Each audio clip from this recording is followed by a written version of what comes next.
local sad boy. How are you, man? I'm good, man.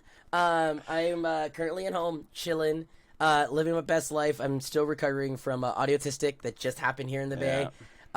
It was popping. It was honestly probably one of the best shows. I mean, for me, I don't attend shows as often anymore, just because I'm always playing them. So for the first time ever, I was like, you know what?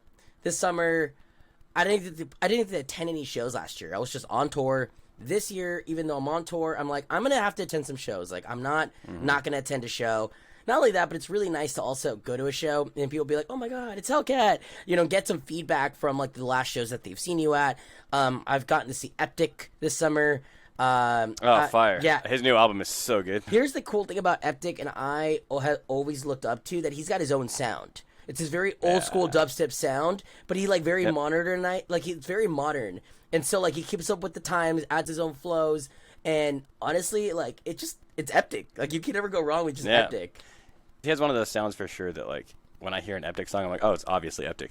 Like he has like a very signature. It's so I love when artists are like that, and he's like you said, he still finds ways to like innovate and be creative and like push his sound as well.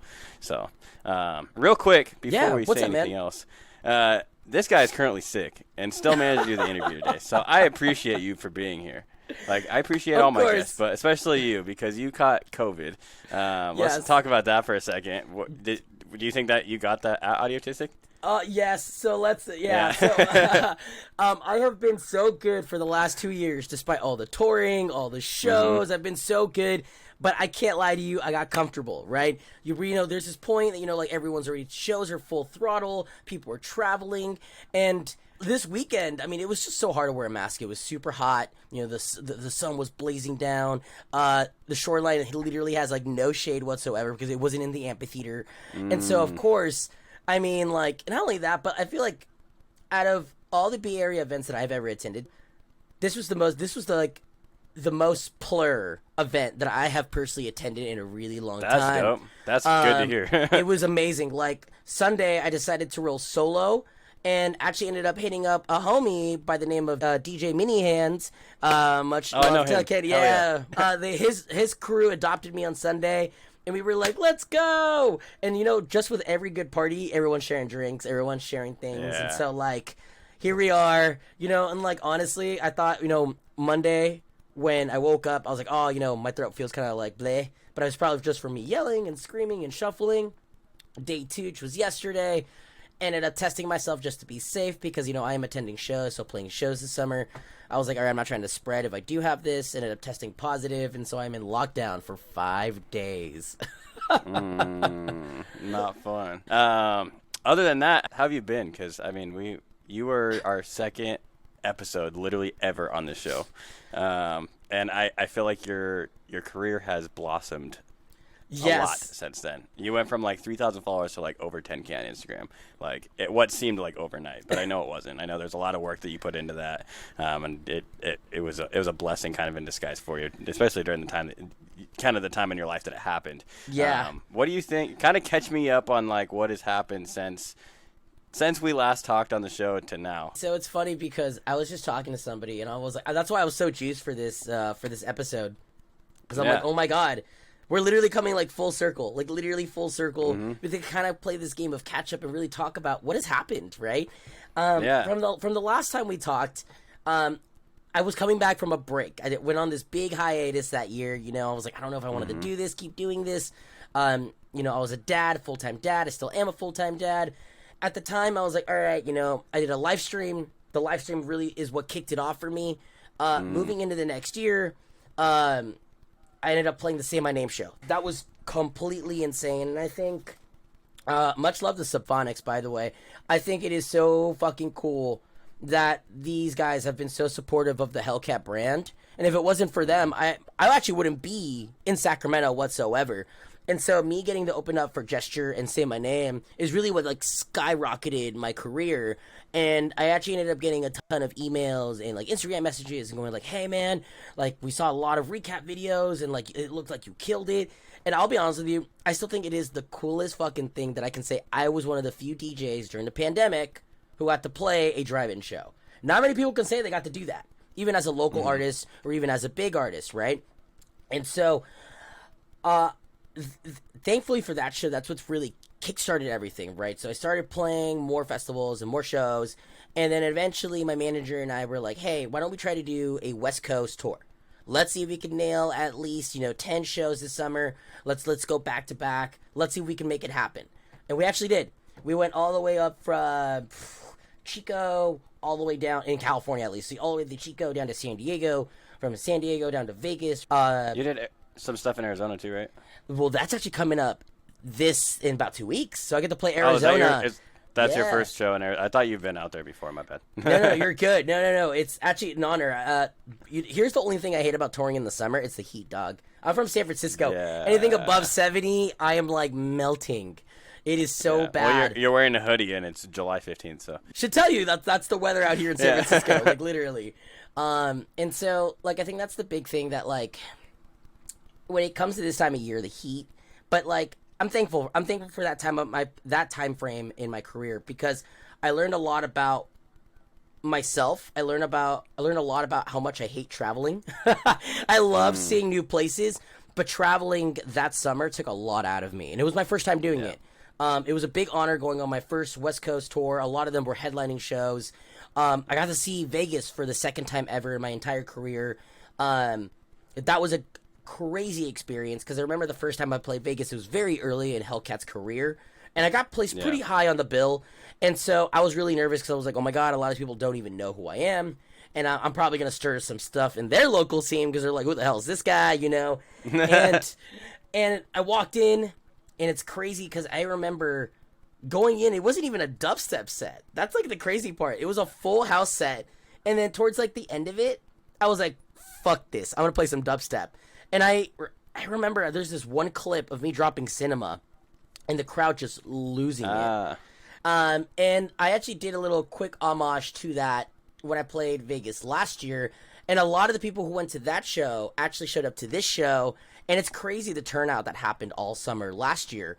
And we ended the summer by being direct support for Marauder in San Francisco. I was there. Oh, yeah, that's right, dude. What do you think about that show, man? I mean, personally, I know I might get some heat for this, but personally, I'm not a huge Tear Out fan. Mm-hmm. So I thought it was good. I mainly went for you, to be honest. Much love. But yeah, I don't know. Marauder's music just isn't my favorite. So, but it was a good show. It had good vibes and stuff. And I mean, hey, it's understandable. Like Tear Out is not everyone's like cup of tea, right? It is. Yeah, I like more like wobbly. I like more like Ganja White Night, like Wakan stuff. Okay. Like more like danceable type stuff. No, totally understandable for me. Yeah. Like my background. I'm a big metalhead, and so I love my gunshots. I love my mosh pits. I love my walls of death. The angrier the music, the angrier the robot noises, the angrier the energy, just the passion. I respect the art form for sure. Like I do get like I have a couple friends that are Tear Out producers and stuff. They're like not huge artists, but I've seen they've shown me some of their work and how they go about producing. I'm like, wow, this is actually like it's similar to most other dubstep, but it's also at the same time it's completely its own beast. It's very intricate, right? It's a lot of it's a lot of thought because I mean you could theoretically it's a lot of like audio manipulation. That's really what it is. Yep. And if you take the time, I mean you could take literally any gunshot noise and make it your own, but I think the post after math of like production is really where that creativity kicks in, right? Yep, exactly. And so the Marauder show happened, and that was a big time in my career. That was like a big time for Hellcat because everybody was like, "Wow!" Like it was this big thing that happened. There was a big summer tour, and the way that ended off, it was amazing. Much love to Hamish, by the way. Much love to Marauder. So I took a month off actually. Decided, the whole summer I really hadn't gotten to spend a lot of time with my kid because I was literally traveling every weekend. I was working a 40-hour job, and on the weekends I was literally traveling to play new places. Right. Yeah. And I'll be honest with you, it is hard. It was emotionally deteriorating and mentally, right? I think as artists who tour, they don't talk about it enough, and I feel like it's really crucial to talk about it, right? Like they're like, hey, it's not just about traveling. It doesn't all look like funs and parties, when you see on Instagram, there's a lot of emotional and physical stress that gets put into it when you are traveling. Especially with like your like flight schedules and stuff like that. Like just that alone, like and like the sleep schedules, it's like, and then you have to come back and go right back to a day job. Like, I think I have a perfect example of that. So Vegas, I remember when I played Vegas last year. I got off at work, so I got in at 8, got off at 1. I work in the city. I had to commute from the city to Millbrae, which is in front of SFO. Parked my car in Millbrae, Ubered to SFO. Almost missed my flight by like an hour. So barely, TSA barely made it through. Got in, cool. Landed.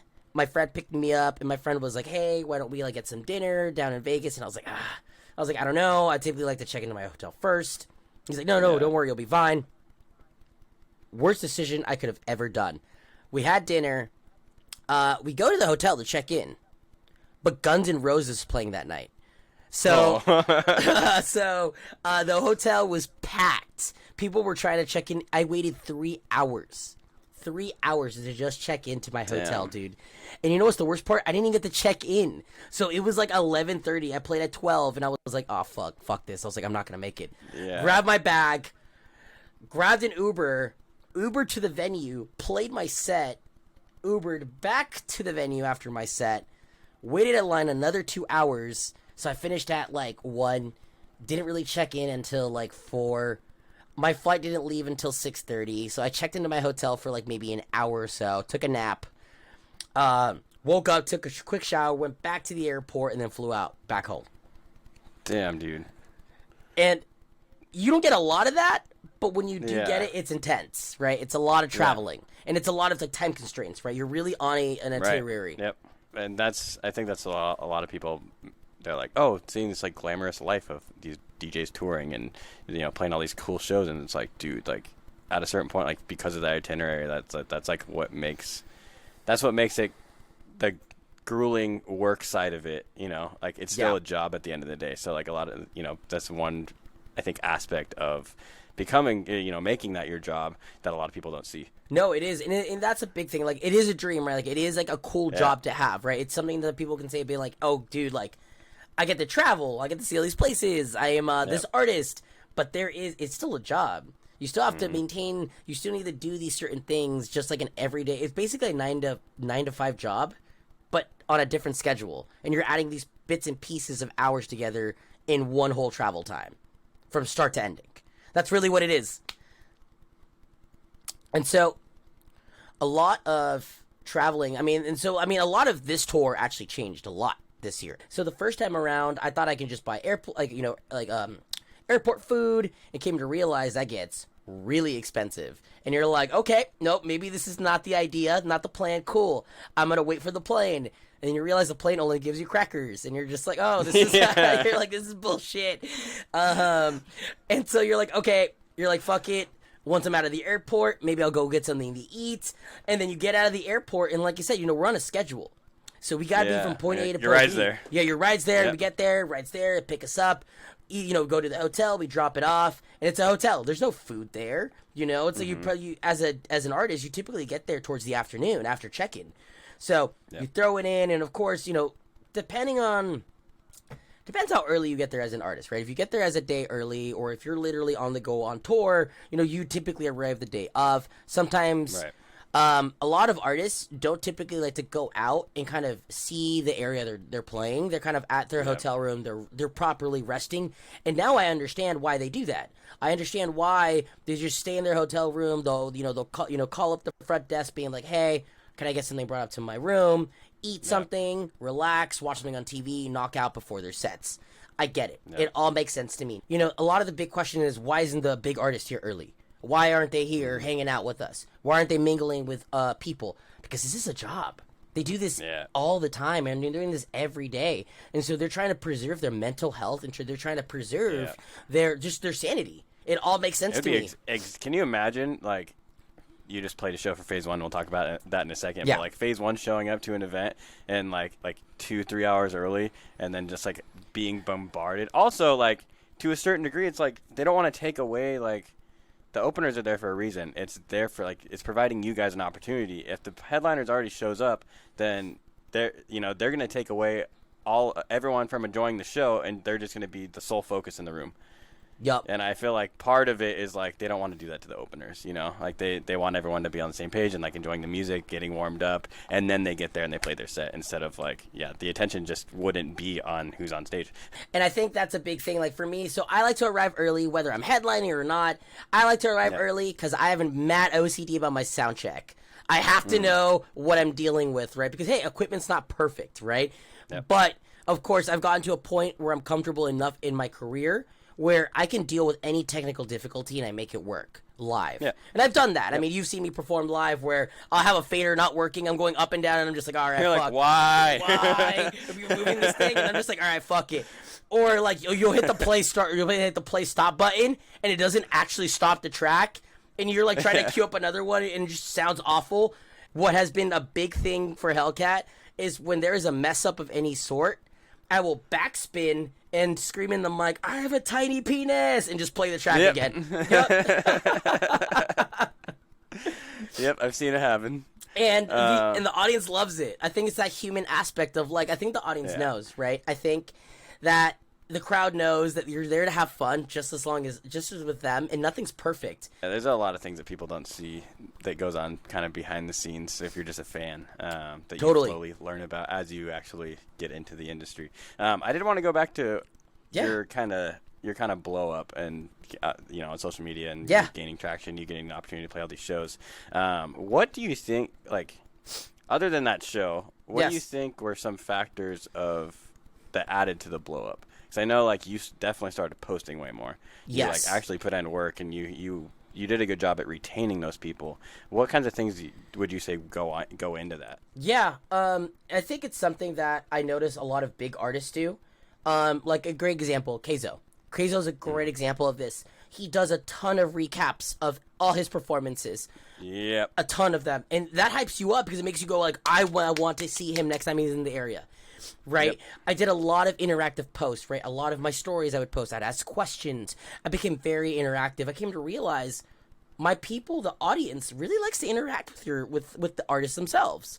If you ask questions, hey, how's everyone doing?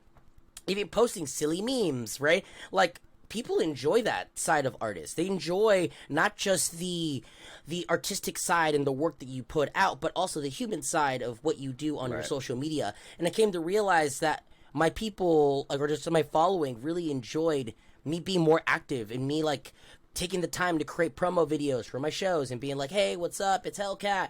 Like, I would love to see you guys here at my next show. Come ride the rails with me. And it was more than just me throwing a flyer up, right? It was me taking the time and actually going up out of my box. So many local DJs fuck that up. Yeah. It's so annoying. It's like, I go to any local DJ's page and it's literally just flyers. It's like, who the fuck is this person? Yeah. Like, that's what matters. And exactly, I think it's so crazy that you say that. So, like, I think early on I caught on to that, right? And it didn't really get traction for me until after the Say My Name show. But I had caught on, and it was cheesy, right? Like, I know a couple of the homies make a little meme of Raph going like, hey, what's up? It's your boy Hellcat, But it's really that intro video, that promo video that stands out, right? It's showing a face to the flyer. Like, I'm Hellcat. Hellcat here on this flyer. This is me. Come to my show, kind of thing. And people are like, whoa. They're like, it's not just a piece of paper as you're scrolling through.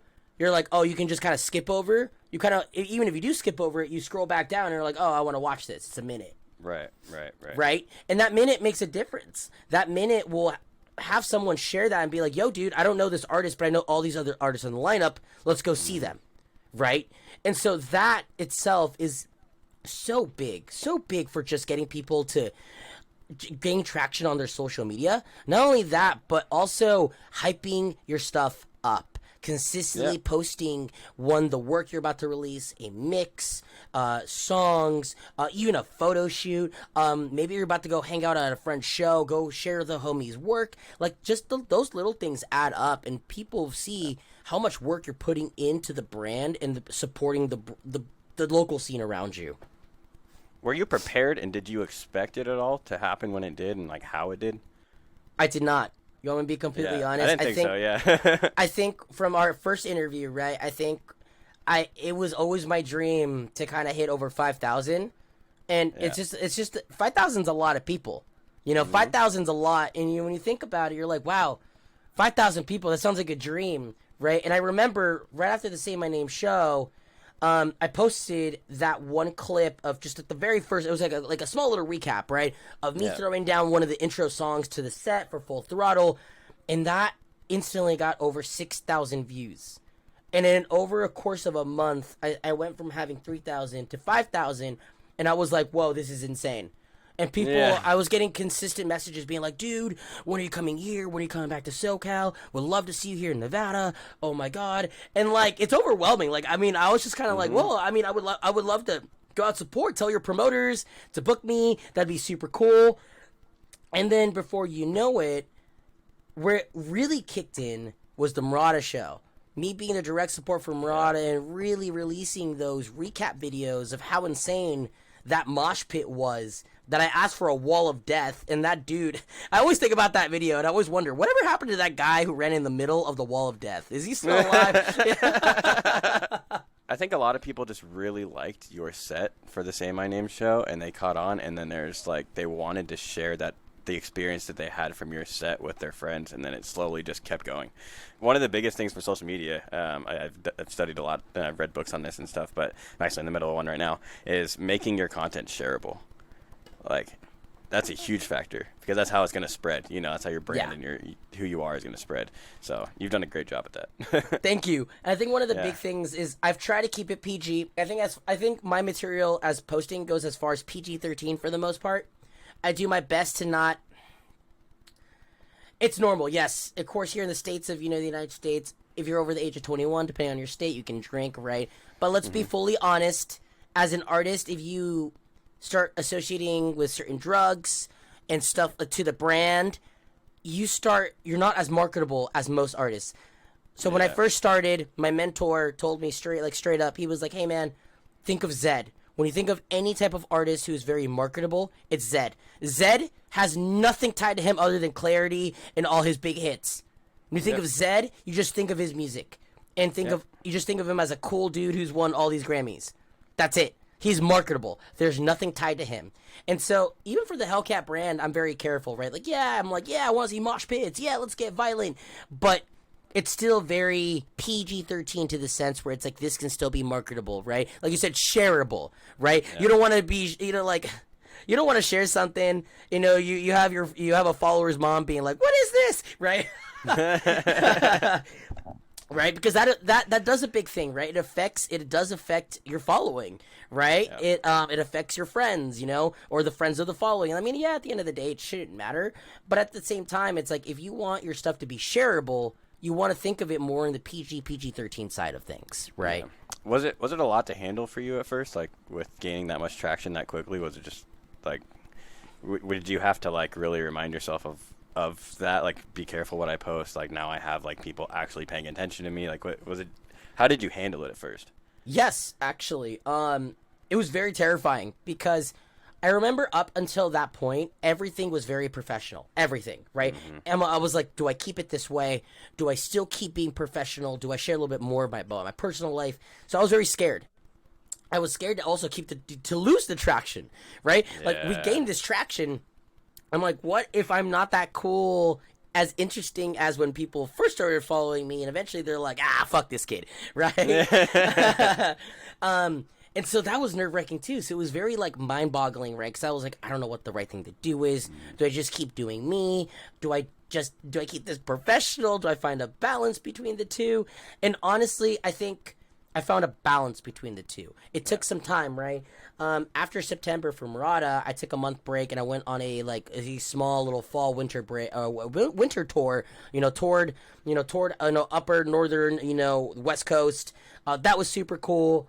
But in that time frame, I learned that my audience actually liked me being personable and not so professional with my actual following and my posts. They really liked me being super genuine and keeping up with my life. And if I didn't post about my daughter, people actually consistently would be asking me, they're like, hey, how's your daughter? How's your kid? Oh my God, you don't post her anymore. And like, those are things that I would overthink and be like, okay, I have this traction. Do they care about the music? Do they care about my personal life? Do I mix both? And I've learned that we as artists, we're people too, and I think people who follow people, they want to relate to somebody. Yeah, they want to know the person. Yeah. Yeah, they want to know this person that they're supporting. They want to know what they're going through, and I think it has been the most relieving thing that, like, hey, it took me some time. It took me a couple of months to really, like, kind of catch on because, when I went from 10,000 and I would fluctuate. It was, I was like shitting bricks because I would see it fluctuate. It'd go from 10,000, it'd go up a little bit, and then go under 10,000 back to 9,000, and I'd see it fluctuate. And it was just depending on how I would post. And I realized when I mixed both professionality and my personal life is when I really saw it to go up more. Yeah. And I saw people actually engaged more with my posts, liking stuff, sharing stuff, commenting on stuff more, being more supportive in all my stories that I would post. It was really cool, man. It was not what I expected. It was a lot to kind of handle at first because just like any musician, I started doing this in my room, man. Nobody knew who the fuck Hellcat was. Hellcat was 9 Lives. The Hellcat used to be 9 Lives, and if you want that story, go listen to the first episode. If you want that story, and I did this drastic first step in being like, you know what, man? If this happens, it happens. If it doesn't, it doesn't. But I'm not gonna keep my mouth shut. I'm gonna keep chasing my dream, and I'm hoping that I can make something of myself in the next coming up years. And holy shit, I've got to open up for Phase 1. I've got to open up for Marauder. I've got to open up for Sudden Death. I've got to open up for AFK. It's been a crazy journey, man. One thing that I would say that you're built into your branding, and I guess I have a question about this. What's up with the mirror pics, man?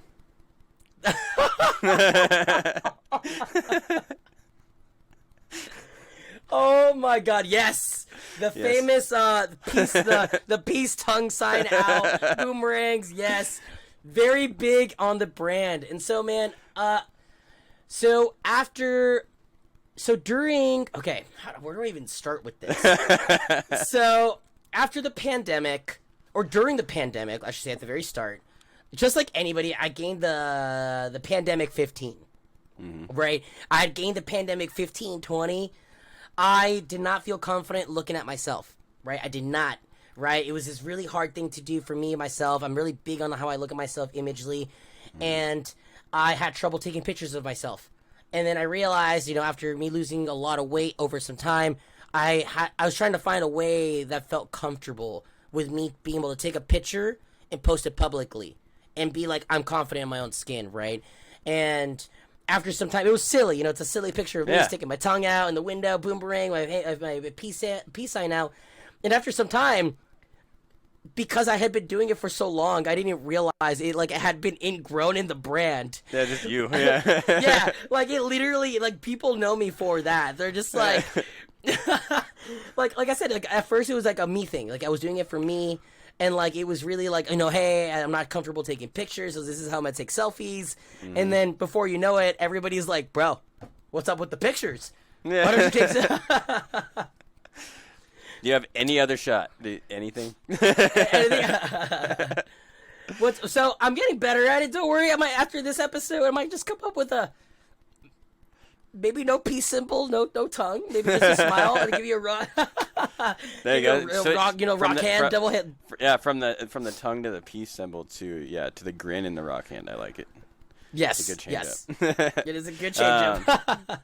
Around that time that you're kind of back to the serious subject. Around that time that you started growing on social media is when you didn't have a manager prior to that, but once that first when you started getting all those shows, I think. It was 27, right? Correct me if I'm wrong. 27 shows that you played once the Say My Name show happened, yeah. Yep. When that all happened, you didn't have a manager prior to that, but you got a manager when all that was going on. Pretty much. What was kind of your journey? Who was your manager, and how did you meet them? How did you get involved with that? Yeah, actually, and hey, much love to Cordy Johnson. She's amazing. She's still helping the Hellcat brand, doing everything that we're at.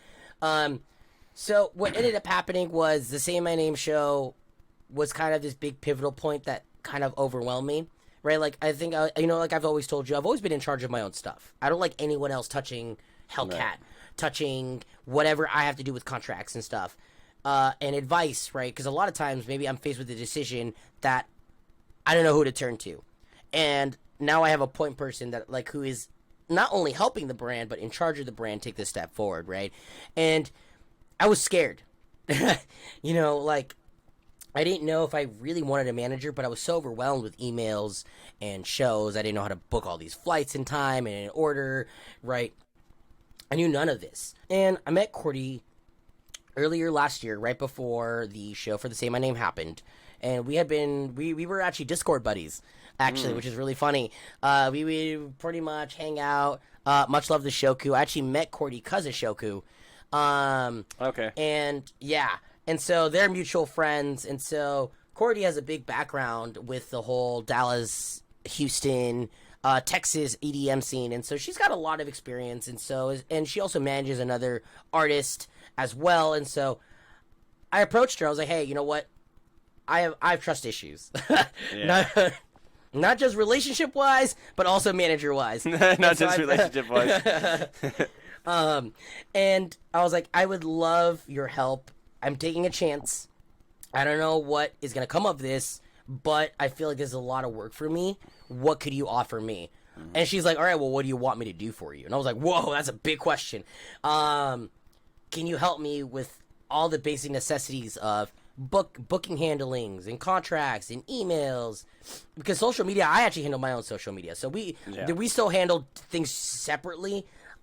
Just because I still feel like my following should still get a piece of me, right? Like with all that good stuff. Most even the bigger artists. I mean, Excision maybe not, but like guys like Company and Subtronics and all those guys, like they all do their own social media. So yeah. And I think I personally believe that like you should own it unless you're like fucking Excision. Okay, that's totally understandable. You're on a whole different caliber, right? Yep. But I think that was a big thing that like Cordy really wanted me at first to be. She's like, hey, I can handle this, take a lot of stress off your plate. And I was like, no, you know what? Like, I get it, but we got traction. And my people really love what I'm posting. Let's just go with this. We'll try it out. If it doesn't work, okay, cool. We'll come up with a new game plan. And you know what? Honestly, getting a manager was the healthiest thing I could have ever done for the brand. Because those 27 shows would have never happened without my manager. I also would have never had a better mental health life, like work-life balance, if it wasn't for my manager. There was a lot of times that I'd be mid-flight, and I would call her angry, and I'd be like, I want to fucking quit this. She's like, no, chill.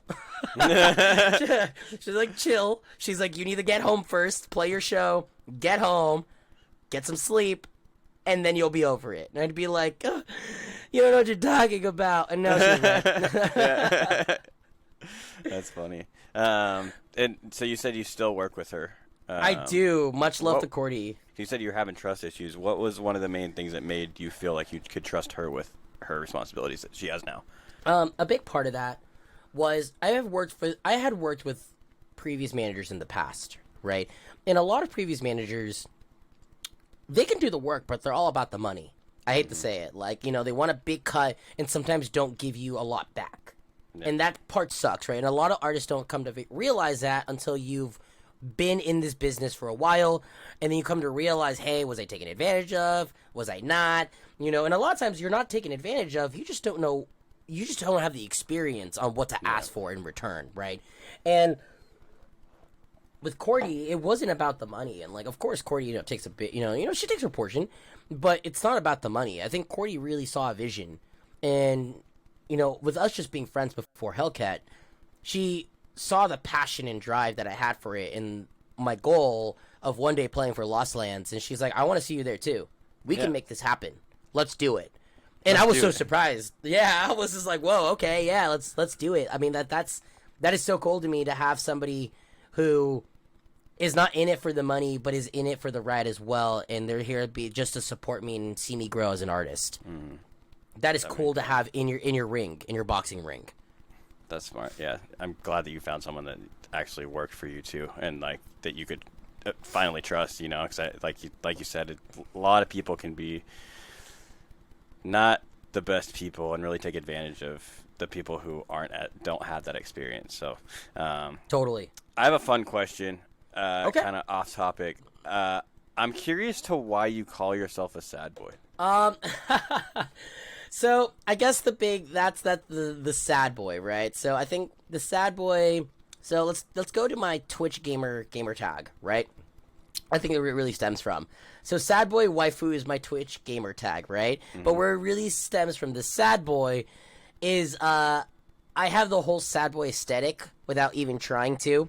Like, you know, I do get the whole question of they're like, bro, it looks like you walked out of a My Chemical Romance video. And I'm like, oh, yeah, gee, thanks. Appreciate it.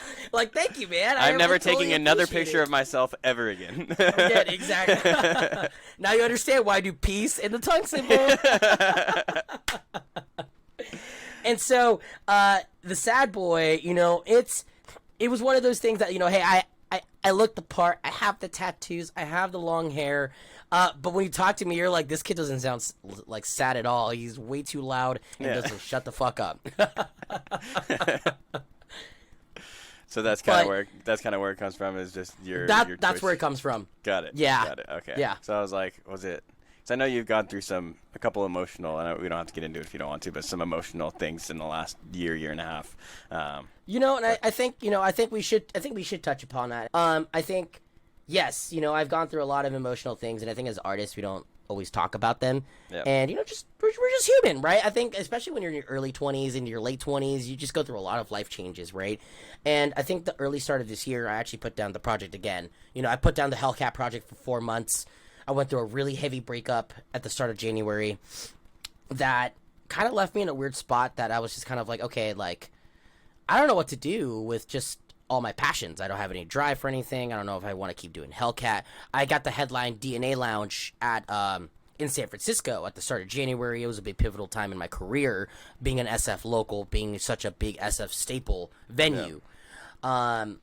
At that month, you know, I kind of put it down, you know, and I took a break for 4 months, and in that time frame, because I was going through a lot of emotional things, I actually sought a therapist, which is crazy. Good for you. I think everyone. Thanks, man. I think I very much support people going to therapy. So. No, I do too, man. Yeah. I think it's so good. I think I learned a lot about myself, and I'm still not done learning about myself. I think I learned that just talking to someone does so much for the human mind, the body, and the soul.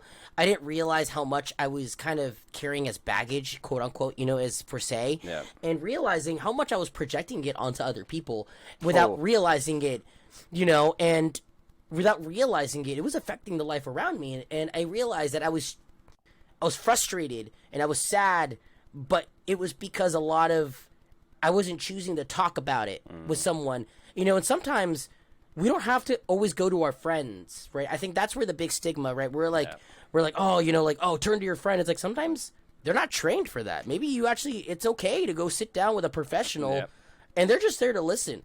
That's all they're there to do.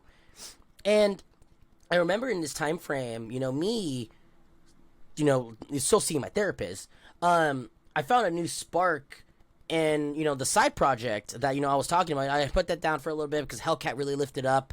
And the Sad Eyes project, which stems from Sad Boy, you know, because at that time I was really going through a really bad depression. The Sad Eyes is actually all tech house. It's all Dirty Bird, which is kind of funny. It's what got me back into being Raph, into being Hellcat. And before you know it, I was like, wow, I really love music. Music is this light at the end of the tunnel. That therapy really helped me also realize a lot and help me shine this, like, open the door for me and being like, hey, you can use this as a way to express yourself and not just kind of wallow in the darkness.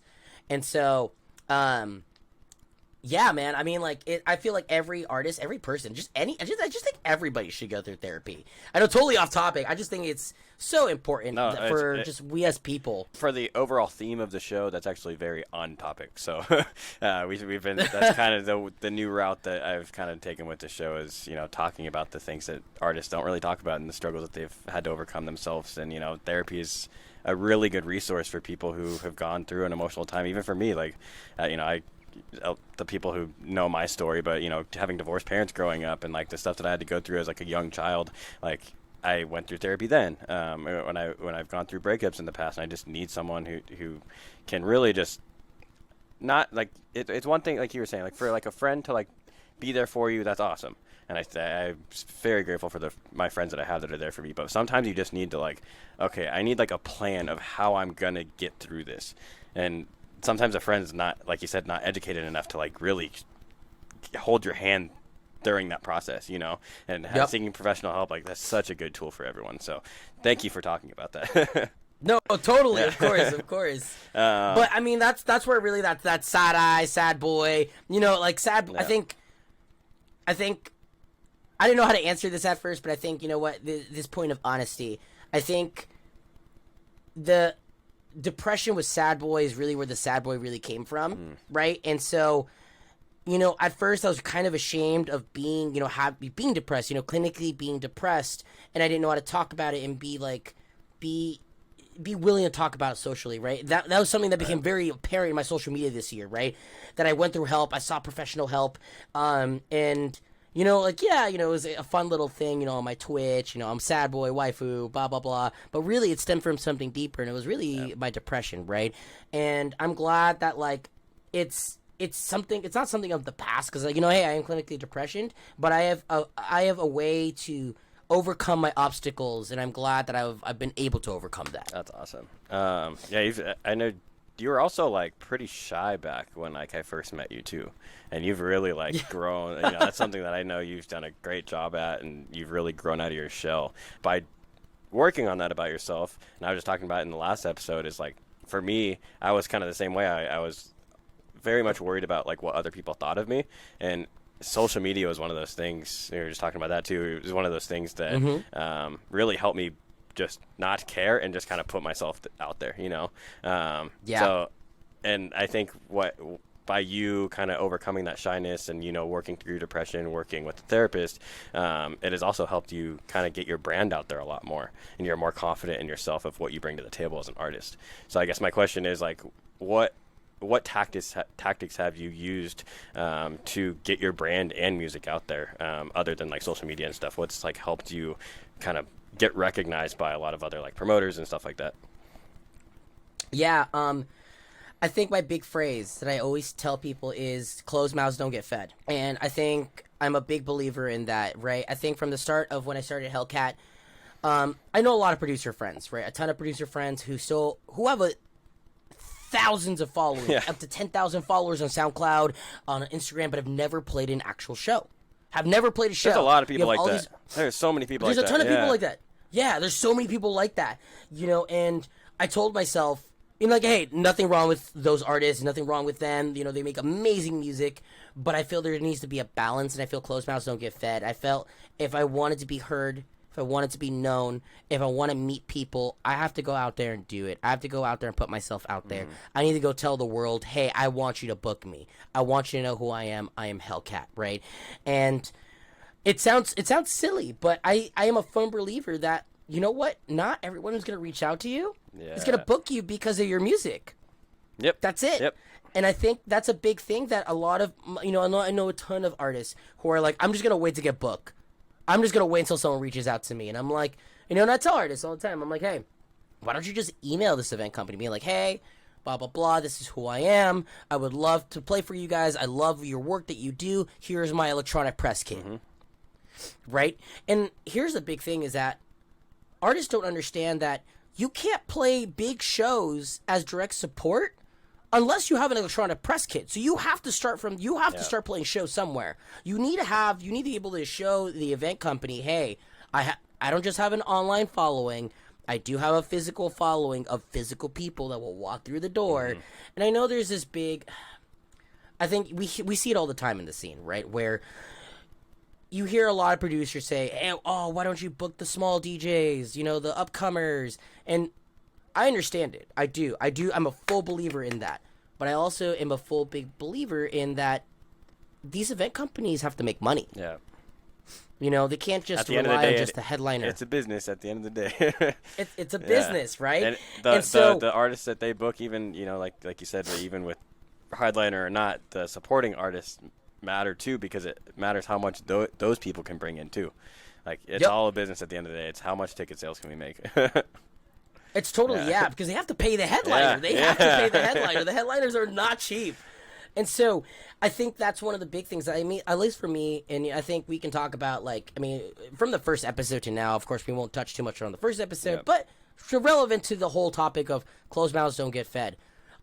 for me, even now, there's a lot of times that I'm not shy. Yeah. I will literally I will go on Instagram, I'll look up an event company, and I'll be like, oh, you're in Colorado? Poof. All right, cool, let's do it. I'll go through the contacts. I'll email them. I'll be like, hey, what's up? My name is Hellcat. I'm from San Francisco, California. I'm a tear-out DJ in this area. I'm 28 years old. I've been doing this for this long. These are the people I've opened up for. I would love to get in contact some way. Here's my electronic press kit, and here's a mini mix for my submission. That's it.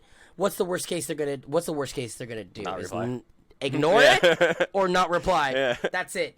And you know what?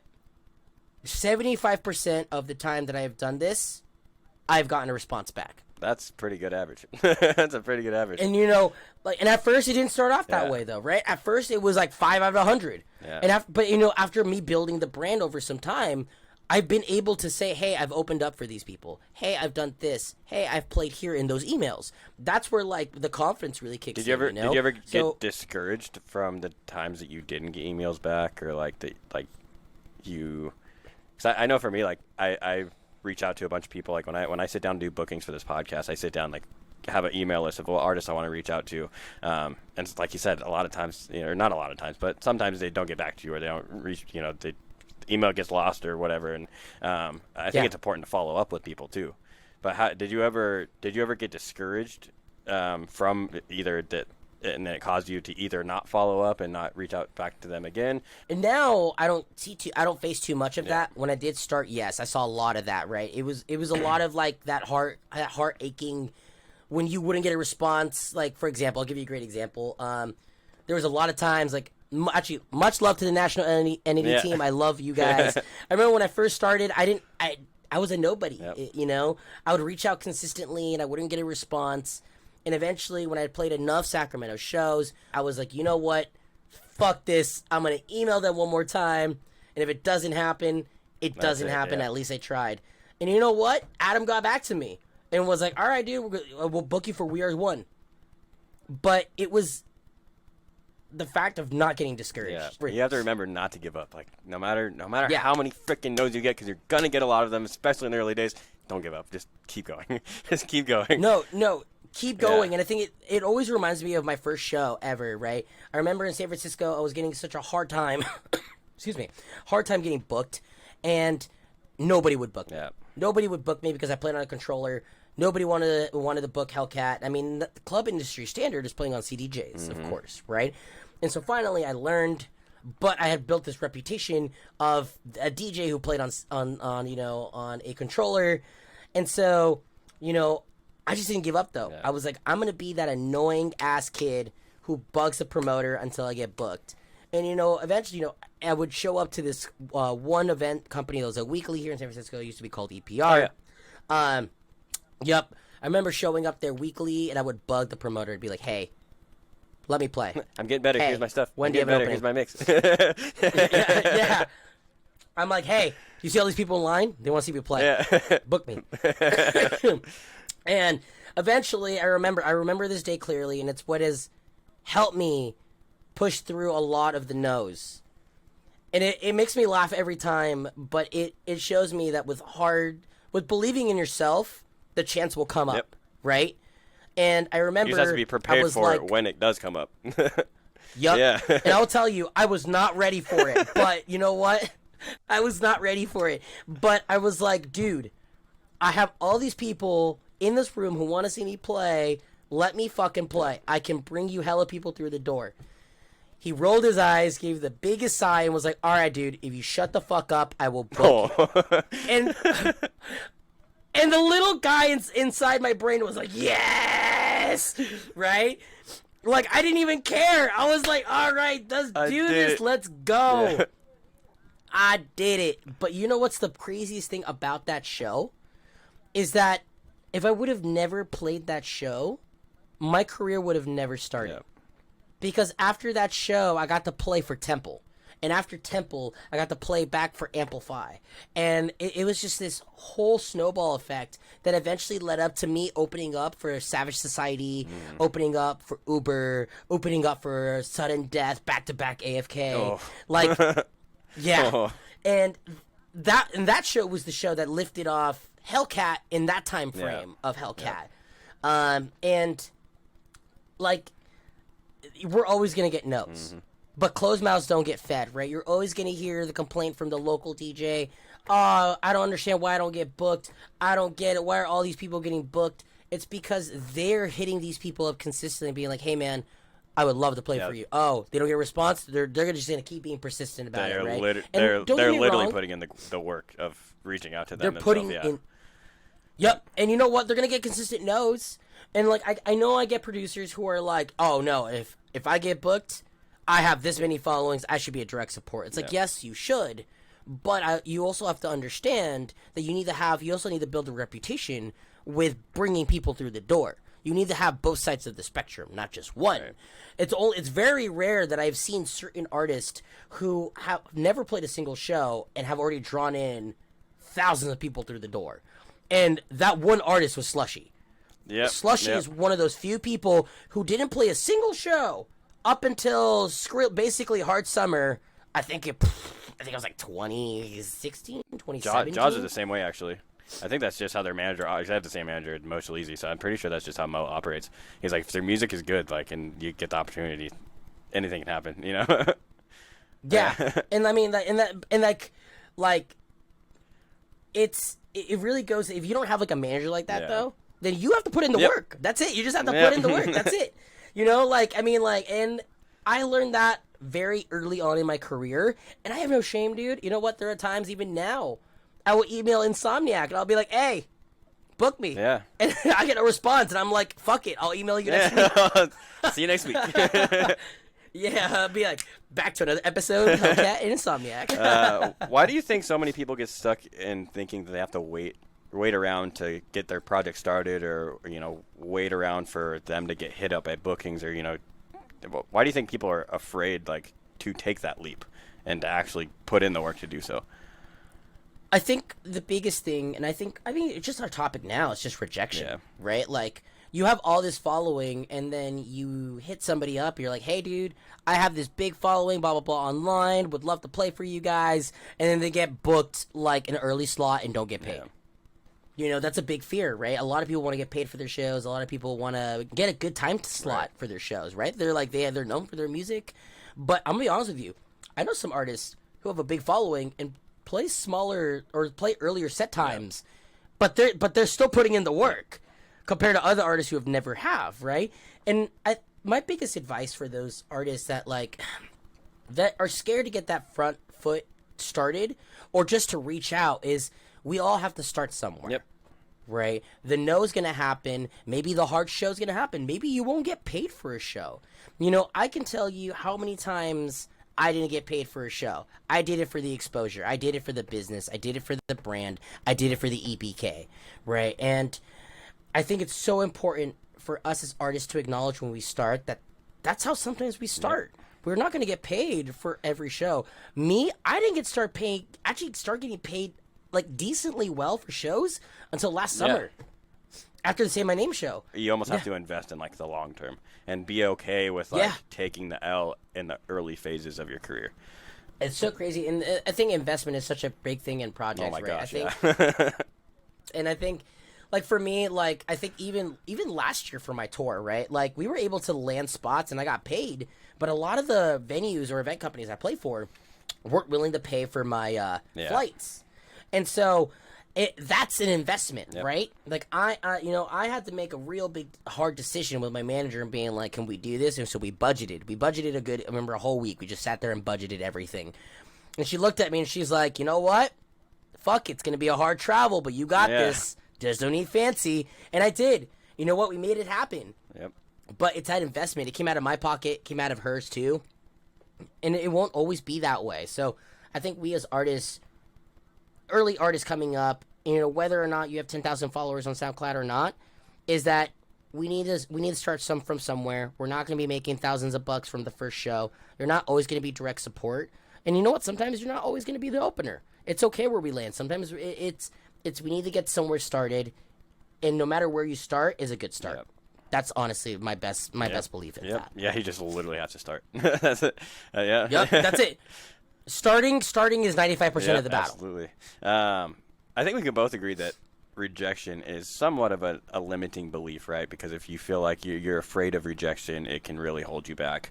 How have you worked through some of your other what other limiting beliefs have you had, and how did you work through your limiting beliefs? Limiting beliefs, man. I think it's been like for me to be at the caliber I'm at, right? Like I am working on my EP right now that I've been working on for a really long time, and so being that artist who has gotten it gets discouraging, right? I think the only real big track that I have is an edit that I did for Fresh Static Snow for Porter Robinson. And that blew up the Hellcat brand, right? If it wasn't for that, I honestly, my SoundCloud would not be where it's at without it and like the brand. But I'm one of the few artists out there that has very limited music. I was going to ask you about that, if that's affected you. Yeah, it has affected me, and not in the negative way of my following or my event companies, more of my peers in the sense, right, of getting the support from my peers. It gets really discouraging sometimes when I may not have all this music out like some of my peers, so you expect the support, but it's not always there. So you do get a little subconscious when you're like, oh man, can I consider myself an artist, right? Can I consider myself a real artist? And I have to kind of dig myself out of that hole sometimes and being like, yeah, no, I am. Like, people, I have a brand, I have someone, I have a following, I am Hellcat. I have stuff out, and it may not be a lot of stuff out, but I do have some stuff out. Yeah. Because of that, did you ever feel like some of the shows that you've gotten the opportunity to play, that, like, you didn't maybe deserve that because of that reason? Because of the reason that you don't have a ton of music out? Like, has that ever affected, like, man, like, do I really deserve this opportunity? All the time. I think that's a great question to ask. I overthink it a lot. I think when I played the Phase 1 show, especially, I was sitting in my hotel room. Much love to Era of EDM. They got me a hotel. Amazing. I sat there, at the Hyatt, downtown Sacramento, right? At City Hall. And I'm standing there looking over the hotel, and I remember this moment because I was thinking to myself, going like, do I really deserve this? Like, I don't have a lot of music out compared to a lot of artists who are putting in so much time in their music. And, I overthink it a lot where I'm like, man, like, I am playing all these crazy shows, and I sometimes don't feel worthy, right? And it gets super self-conscious. I get super self-conscious where I'm like, shit, I don't deserve this, but even though I don't have the musical work that I've put in, I do have the social media work and the marketing work and the branding work and all the connections. I go out to shows, you meet all these people and share my brand. I've put in the work in many different ways. So I have to remind myself to knock myself down and being like, hey, even though I don't have it in this one area, I do have it in all these other areas that people do recognize me for and know me as. And they know me as the silly dubstep artist who takes mirror pictures. Yes. But they also know me as the really small guy that plays with no shoes on and creates really big pits, That's what I'm known for. And so I have to remind myself, I've worked hard for that. I've worked hard for people knowing me this way. And so people knowing you for anything doesn't happen overnight. It does not. And it's one of those things that, like, hey, like, there's still a lot to go for Hellcat. We're not done yet. I think a lot of love to a lot of my community. I think I have a lot of collabs coming out. I have a lot. My EP is looking kind of beefy. I know you're grinding that hard on music. It's good to hear. Yeah. So, I mean, that's why I haven't been playing many shows, because I came to realize that you hit a certain cap, man. Like, that's why I'm like, when you ask a question, you're like, do you feel worthy enough to play these shows? And I finally hit this point in my career where I'm taking a step back and being like, I can go farther, but how do I do it? And it's with my own music. I need to have my own big full-length EP out. I need to have collabs out. I need to finally take the step forward and not take no for an answer. And that's the internal no. That's, like, to me being lazy, I have to now just take the step forward to do this myself. What do you think why has it taken you the amount of time that it has to start producing? Because I mean, there's two ways to kind of get in this industry as an artist, and one is starting as a DJ first, which is what you did. And I've talked to other people who are, started as a producer first. Why do you think it's taken this amount of time for you to really fully dive into the production side of things? Yes. So I actually have ADHD. It is not easy. But let's kind of start from the start of Hellcat and kind of leading up to now when production actually became a thing, right? When Hellcat started, I didn't know where to start, right? Like I was telling you, I thought I bought a push pad thinking this is how you DJ, and you're like, oh, this is a push pad. You produce with a push pad, and you're like, oh, well, fuck, now I need a controller. So I bought a controller, and then after a while, you realize that the controller, you don't even use live. You have to fucking buy CDJs, and so it's insane. And so when my first show as Hellcat happened, like I was telling you, the whole, like, that first show, I annoyed the hell out of that promoter, got booked in the front room. I got booked the same time as Hydraulics.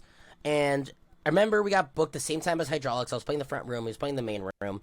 And I remember I was super nervous, so I was like, I'm not going to have anyone in this fucking room, right? I'm not going to have anyone in this fucking room. Everyone's going to be in the headliners. The whole hour passes by. I black out as I'm playing because I'm just, adrenaline's running through. I'm just doing my thing. Before you know, I look up and the room is packed. Room is packed. And Hydraulics has stopped playing and he's in the side of the stage watching me play. And this is my first show ever. First show ever. And he came up to me and he was like, hey man, you fucking killed it. If I'm ever back in the Bay, we should hang out sometime. I was blown away. I was like, holy shit. He followed me on Instagram, everything. I was like, this is crazy. It was literally a chain effect, and it didn't stop. And for me, I can't do two things at once. Yeah. I can't sit there and produce and play shows. So at the moment, for a really long time, I was playing shows back to back to back to back to back to back to back to back. There were literally shows as a local artist. I was playing 3 or 4 a month when I first started Hellcat.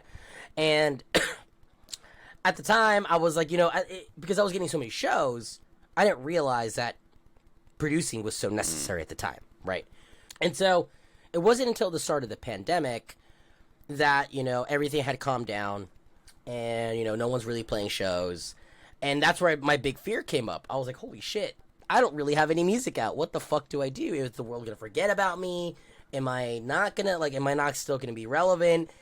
And all I would see is tweets and posts, on Instagram and Twitter saying, oh, all the Instagram DJs will now fall and the producers will rise. And, that brings a certain fear to those who don't have much music out, right? It was this negativity that was kind of popping off, right? And I was like, all right, cool. You know what? I was like, I've been trying to produce for some time. I do have some stuff that's being made, but I've never really sat down and finished it. Didn't come to realize that I can't sit there for very long. Nope. I get very angsty, and I'm like, you know what? I could eat some chicken nuggets right now. I'll get up, make some dino nuggets, and come back. And then I'll be eating and, doing music. And I think this is still something I'm overcoming. And it's when you hit that wall, that musical wall, I get super frustrated. And so I'm still learning how to kind of go over that wall, right? Because when I hit that wall, I'm just like, all right, fuck this, and put down the computer, and I'll go do something else. But realistically, what I should be doing, and I've gotten better at it, which has actually helped a lot of my production now, is I'll put it down, go do something, maybe play like a quick game of COD, come back to it, and then keep working on it. And then realize, even if I don't get very far, at least I got somewhere. At least I added in more kicks, added in more risers, I added in more synths, worked in more serum.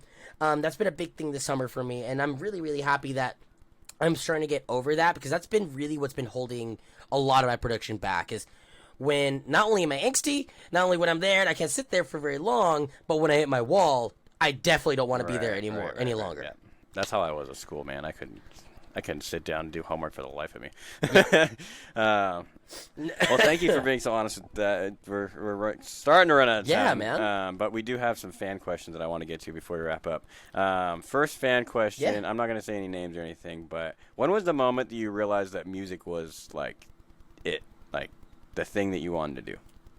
Yes. So I remember I was at Nocturnal Wonderland. I think it was, I forget what anniversary it was, but it was the last anniversary.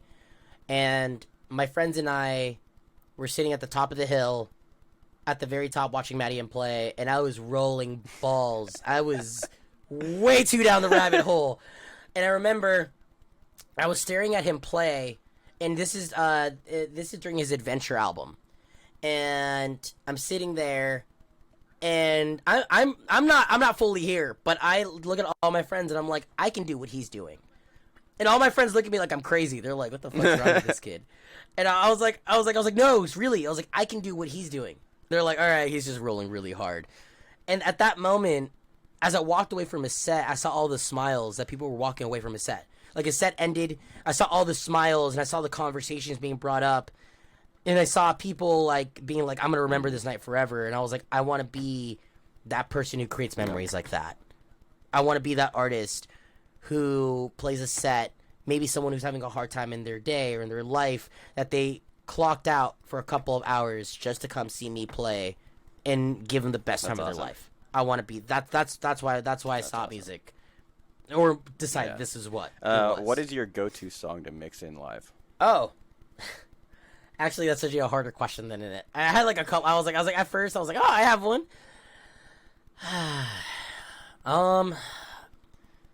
Shit. It changes every show. It changes every show. I know, but there's got to be two. There's two though. Two go-tos. It's Cinema by Skrillex, the Skrillex remix, and then it has to be Death Pit by Marauder. There is no more violent pit that breaks out every time I get on the mic and I mix that in, and the crowd just knows. It just knows. Your favorite show to date? I know there's been a lot of them. Okay. Much love to the era of EDM. It has to be the Phase 1 show is my number one show currently at the moment. I'm so pissed I couldn't go. It was one of the coolest shows. The show sold out. It was insane, dude. I dropped Laser Beam. Fire! I love Rainbow Beam. It was so cool, man. It was cool to come back to the rink because the rink was my first venue I played in Sac ever, and then coming back to a sold out show in Sacramento was heartwarming in that sense of things. And getting to open up for Phase 1 was a dream come true. My second top favorite show of all time would have to be the Marauder show in San Francisco last year. That show was crazy for being it's just a hometown show. Third place. What would be third place? It would have to be the Sudden Death back-to-back AFK show. That was really the show that I showed up last minute. I showed up for sound check, right? I showed up for sound check and got asked, hey, would you like to be the direct support? I was like, whoa, I'm just here for sound check, dog. What? Yeah, they hadn't even decided the lineup for the openers. They were just like, "Hey, you're here. You want this?" I was like, okay. "Sure." And it was so cool. Like I said, like it kind of goes back to the SF show. I saw my hometown really pull up, and I will always remember this moment when I dropped Headbang Gang. And I, like, just as that, like, drop happens, I, like, pull down the volume, and all you hear is the audience sing that sample.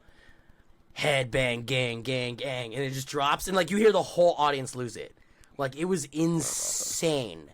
And, like, I live for those type of moments as, like, a show. And I think in all these shows that, I've talked about, you get a little bit of that, right? I think Sacramento is a second home for me. Sacramento really has a very special place in my heart, so that's why it's number one. But number two, SF is it's got my place. Where do you see the Hellcat project 5 years from now? Oh, that's such a big question. Just because I'm working on other side projects, right? I'm working on a Jack U kind of style like project currently at the moment with a duo with a buddy who is really big in his genre, which is super awesome. It's super cool. Really excited to announce that at the end of the year, to be honest with you. It's actually going to be really, really cool. But where I see myself in 5 years, if you want me to be completely honest, I want to be playing Mysteryland. I want to be playing EDC, Base Pod. I want to be playing Lost Lands. I would love to play Beyond Wonderland. I would love to play Insomniac. I would love to play an Insomniac event. I would love to play for Bass Rush. I think me being a bass head, for just being a bass head all in together, getting to play anything for Insomniac, for Bass Rush is like a dream come true. But I think getting to play Lost Lands, which is like the mecca for dubstep, was a dream come true. And not just play any stage. I would love to play one of the side stages, but eventually work up to the main stage. Yep. That's a good plan. I think that if you keep going on the trek that you are and you start producing music and your music people really connect with and like, I think with your trajectory of where your career's already been and how fast it's already kind of grown in the last year and a half, I think that's very doable. If you continue the growth in the last year and a half that I've seen from you and you multiply that by 5, I'm pretty sure that that's where you'll be. You just gotta keep going, man. Theme of the show: don't give up. Don't give up. Close eyes, don't get fed. All right, last question. If you could go on one vacation anywhere in the world, where would it be and why? Oh my god, man! If I can go anywhere, anywhere. Just okay. Let's see. Wow, that's such a hard question. Because. See, I'm not trying to be boring. I'm trying to think. Actually, if I could go anywhere, I would love to visit Shanghai, China. Would love to see that side of the world. I'm a big foodie. I love food, and anytime I see friends go visit in Shanghai, just all the pictures they take of their food, I'm like, dude, oh my god, that looks so good. And it may not be safe to eat, but hey, fuck it, I'll eat it. It's cool. We need to. I'm a foodie as well. We need to go out when you're de-COVIDified. We need to go out and get some food together. When I'm de-COVIDified, oh my god, don't remind me. But yes, we need to grab some food. Couple last questions. What's next for you that's coming up for this year? Obviously, you're working on an EP and some music. Any big shows you're excited about or anything like that? Yeah, actually. And so next week, I'm actually going to go travel down to Corona to go support the Retrospect fam. They've booked me several times, so they're great friends and fam. I'm gonna be down there just to support and be present. But for show wise, I'm playing Arizona, Phoenix, Mesa, that area in about 2 weeks, and then 2 weeks. Yeah, it is popping. I heard the EDM scene is alive there. So I'm excited. I'm really, really excited. I'm doing my debut as Hellcat in that area, which is super, super cool. I'm getting so much positive feedback just from me being a Bay Area artist going into that area.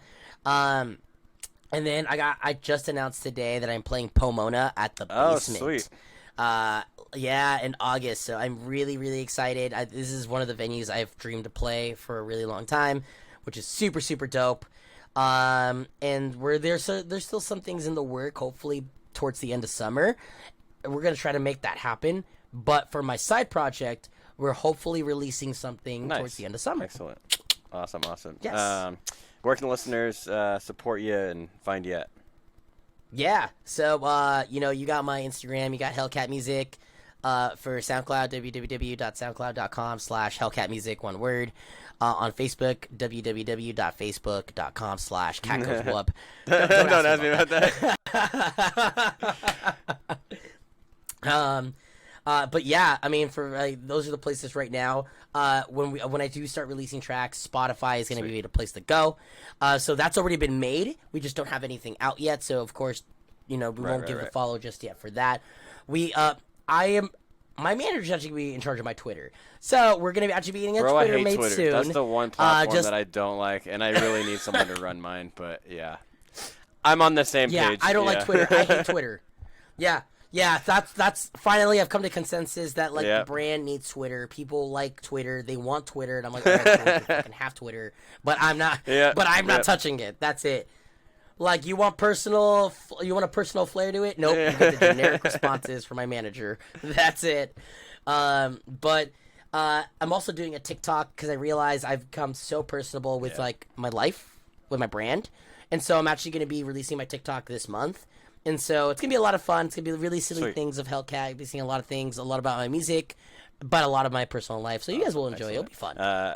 Final question. I now ask this question at the end of every interview, but our first interview, I had not come up with this question yet, so I'm excited to specifically ask you. If there was one piece of advice that you could tell yourself when you first became a musician and started the Hellcat project, what would it be and why? Don't pay attention to other people's journey. I think we get so caught up in other people's successes and their goals that they achieve that sometimes we can get discouraged. And I know there's a lot of times in my career, I think even telling you, right, I don't have a lot of music out, so it gets very discouraging, right? I feel like sometimes I'm not as good as everybody else, but when I see the hard work I've put in, and I've put and just like everyone everyone has their own version that they put in their hard work, and none of that should ever get looked down. So if I could tell early Hellcat, hey, don't look at other people's journey. Just keep your eyes forward and keep your eyes on the prize. And it's one of the hardest things to do, but probably one of the most like detrimental things that you have to do for yourself. So I agree with that. Yeah. Awesome. Thank you so much for being on the podcast. Totally. Again, our first guest that we've had twice on the show. So you've been on the podcast twice, and no one else has. So congrats. And thanks for being here. Thank you, man. Even throughout the Thanks, COVID man. and everything like that. Thank you for showing up. Yeah, of course, man. I mean, I'm not dying today, so we're good. All right, man. Peace. Peace, man.